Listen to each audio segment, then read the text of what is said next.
Bob John nga ubah Ojink men bom laon Bob baro hadom ne hashai Yunong pop kum nga usyayam hadik na ngalahon Kaming simbaru try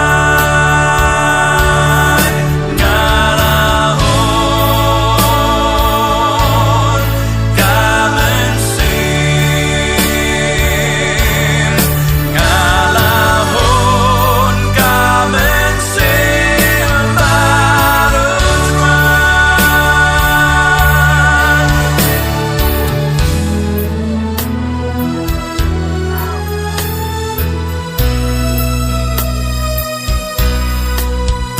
Ching wan jong u try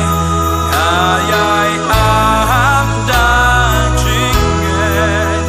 Lo bar ben long len I per lai Tu roi kan sawa But chi su un mi per wo chi sha Ngalahon baru dry Ngalahon Kaming sim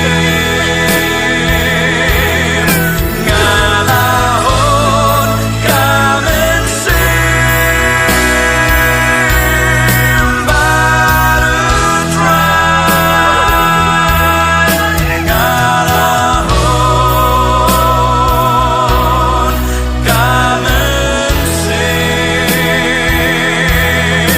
Ngalahon Kaming sim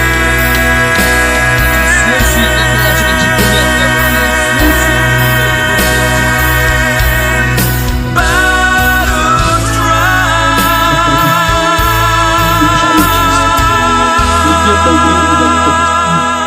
Bahan ka naman sa kaway kapartay ka, magkabahaba di ka na kapartay ka.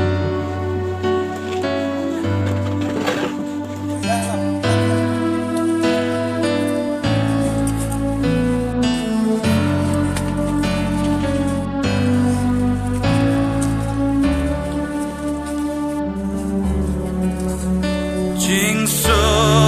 kum kawan ngalaman hamen sim Hajing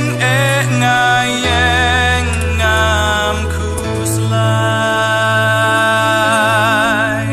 Jing hun kamen sim da jing men ngayay rwai ngalahon Kaming sim baru dry